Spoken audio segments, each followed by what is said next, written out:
Assalamualaikum warahmatullahi wabarakatuh. Perkenalkan, kami dari kelompok 3 akan membahas tentang penilaian pelaksanaan pekerjaan. Sebelumnya, perkenalkan kelompok kami yang beranggotakan dari saya sendiri, Tias Purnama Putri, yang berasal dari Prodi Office Administration Automatization, dan rekan saya, Vika Anugrah Permata dari Prodi Office Administration Automatization dengan dosen pengampu Miss Azizah Hasna Arifin. Video ini dibuat untuk menyelesaikan tugas Human Resource Management. Mari kita bahas materinya.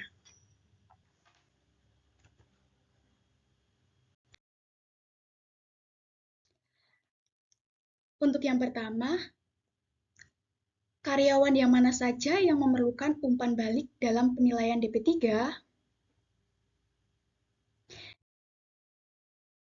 Nah, di sini dipaparkan ada 7 umpan balik dalam penilaian DP3. Yang pertama yaitu untuk karyawan baru. Mengapa karyawan baru memerlukan umpan balik? Karena karyawan baru sangat penting bagi karyawan untuk membantu mereka memahami harapan perusahaan untuk meningkatkan kinerja mereka sesuai dengan tujuan karyawan dan perusahaan. Yang kedua yaitu karyawan dengan kinerja rendah. Mengapa karyawan dengan kinerja rendah memerlukan umpan balik? Karena karyawan dengan kinerja rendah untuk menghadapi tantangan dalam mencapai target atau memiliki kinerja yang tidak memenuhi harapan, dan dengan mendapatkan umpan balik dapat mengidentifikasi area-area perbaikan dan mengembangkan rencana tindakan yang efektif. Yang ketiga yaitu karyawan berprestasi.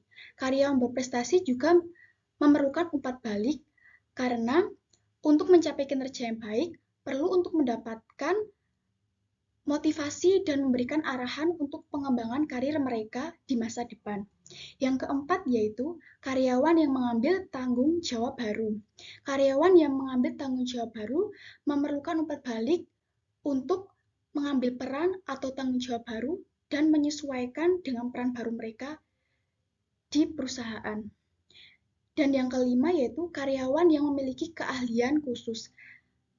Karyawan yang memiliki keahlian khusus memerlukan umpan balik karena dapat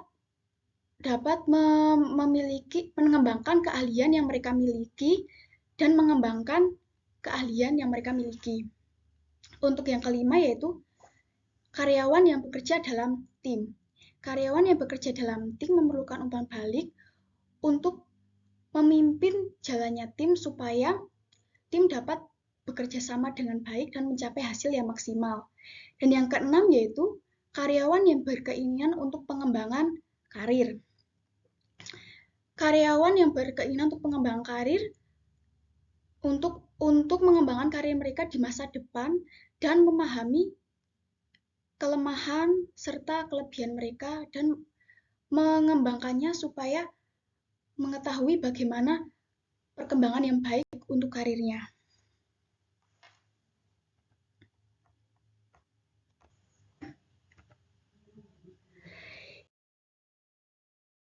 Yang berikutnya yaitu, apa syarat DP3 yang mampu memberi umpan balik itu?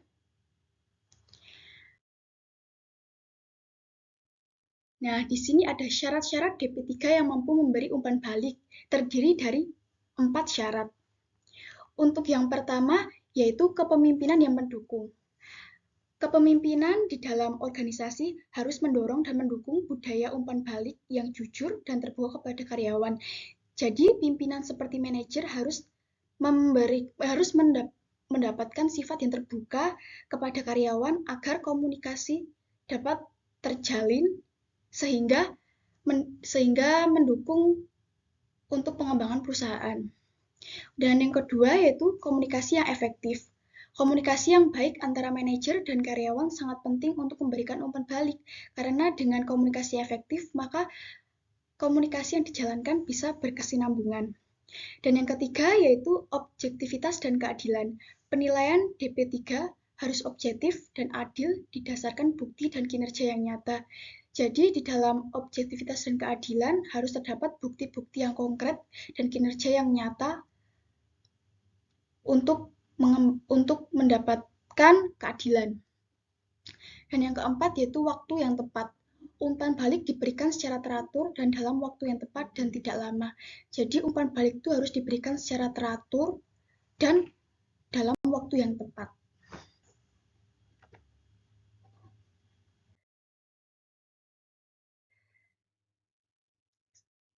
Spesifik dan terukur. Pihak yang memberikan umpan balik harus menyebutkan contoh-contoh konkret tentang perilaku atau kinerja. Jadi di dalam spesifik dan terukur itu harus menyebutkan contoh-contoh yang dibuktikan secara nyata tentang perilaku atau kinerja.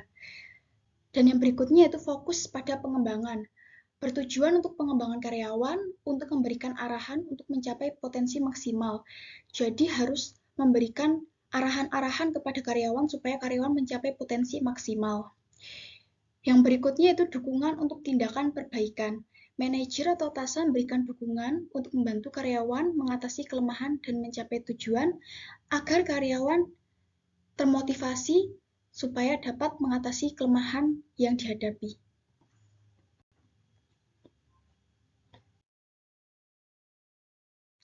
Dan yang berikutnya yaitu sebutkan 3 cara melaksanakan metode penilaian yang banyak digunakan orang atau HRD.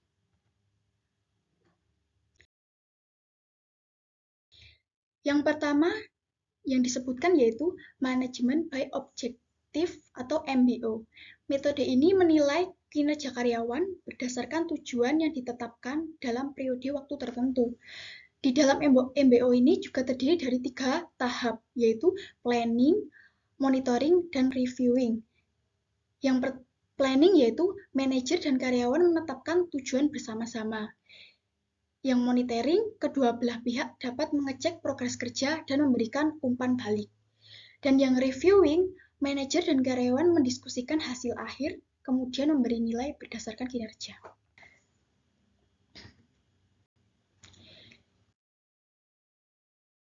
Yang kedua, yaitu 360 degree feedback metode.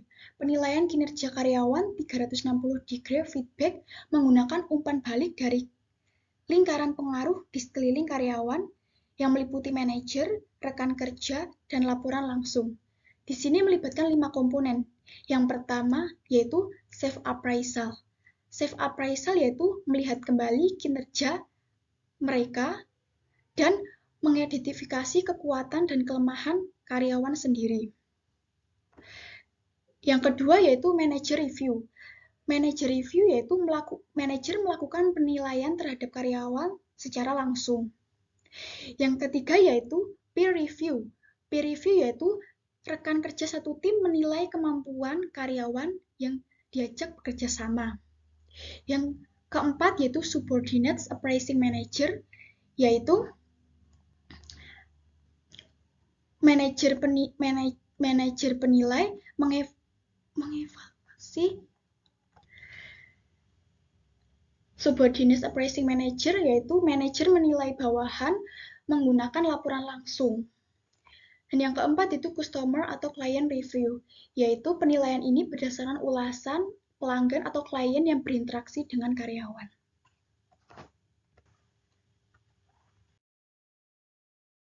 Yang berikutnya yaitu Behaviorally Anchored Rating Scale atau BARS. Metode penilaian kinerja ini yaitu mengukur pekerjaan menggunakan cara kualitatif dan kuantitatif. BARS membandingkan kinerja karyawan dengan memberikan contoh perilaku yang spesifik yang diberi dengan rating angka. Misalnya, pelayan pelanggan sesuai permintaan diberi rating 4, sedangkan pelayan pelanggan sesuai permintaan dan tepat waktu diberi rating 5. Di antara keduanya mempunyai perbedaan. Yang pertama yaitu sesuai permintaan saja, yang kedua sesuai permintaan dan tepat waktu, sehingga penilaian pun berbeda.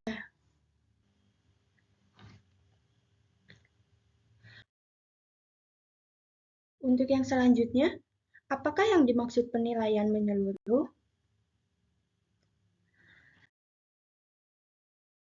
Dalam manajemen sumber daya manusia atau Human Resource Management, penilaian menyeluruh mengacu pada proses evaluasi karyawan yang dilakukan secara komprehensif dan holistik.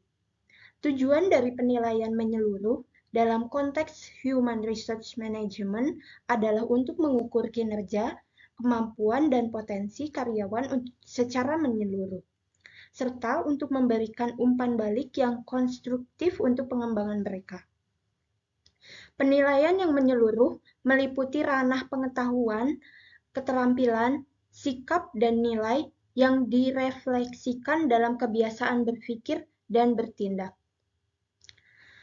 Proses penilaian menyeluruh dalam Human Resource Management dapat melibatkan beberapa metode dan alat evaluasi, termasuk yang pertama, evaluasi kerja, yang kedua ada penilaian kompetensi, yang ketiga ada penilaian perilaku, yang keempat ada umpan balik dari atasan dan rekan kerja, dan yang kelima ada evaluasi potensi.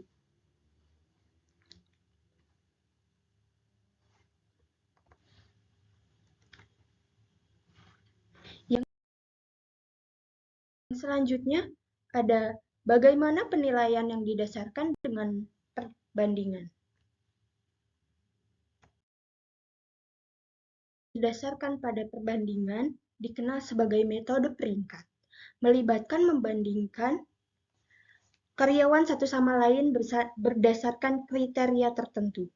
Dalam konteks manajemen sumber daya manusia, metode perbandingan sering digunakan untuk membandingkan kinerja karyawan dan menentukan peringkat relatif mereka dalam kelompok yang sama. Metode perbandingan memiliki kelebihan dan kelemahan. Kelebihannya adalah bahwa metode ini memungkinkan perbandingan langsung antara karyawan dan membantu mengidentifikasi perbedaan kinerja yang signifikan.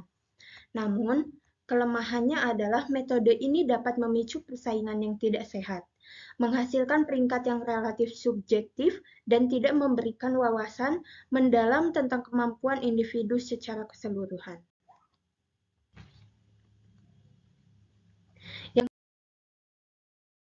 Selanjutnya, bisakah DP3 dilakukan secara langsung?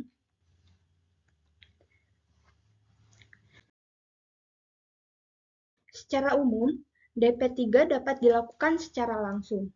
DP3 merupakan proses untuk mengevaluasi kinerja seseorang berdasarkan kriteria yang telah ditetapkan. Di lingkungan kerja, DP3 biasanya dilakukan oleh atasan langsung atau manajer yang bertanggung jawab atas pengawasan dan evaluasi kinerja karyawan. Observasi langsung adalah salah satu metode yang umum digunakan untuk penilaian pelaksanaan pekerjaan. Penilaian observasi ini melibatkan berbagai metode seperti observasi langsung, diskusi 1-1, pengamatan terhadap hasil kerja, dan umpan balik dari rekan kerja atau pelanggan. Dalam metode ini, atasan langsung secara aktif mengamati dan mengevaluasi kinerja karyawan saat mereka sedang bekerja. Hal ini dapat memberikan gambaran yang lebih komprehensif tentang bagaimana karyawan menjalankan tugas-tugas mereka, termasuk kemampuan, keahlian, sikap, dan perilaku kerja. Jadi, kesimpulannya, DP3 dapat dilakukan secara langsung dengan melibatkan observasi langsung oleh atasan atau manajer yang bertanggung jawab. Namun, metode penilaian yang digunakan dapat bervariasi tergantung pada kebijakan dan praktik penilaian yang diterapkan oleh setiap organisasi atau perusahaan. Namun, metode DP3 ini tidak terbatas pada observasi langsung saja. Metode lain seperti penilaian berdasarkan pencapaian target, pengukuran kinerja berdasarkan indikator kinerja, kunci, Key Performance Indicators, dan penilaian 360 derajat dengan melibatkan umpan balik dari berbagai pihak yang terlibat juga umum digunakan. Sekian presentasi materi kami dari kelompok 3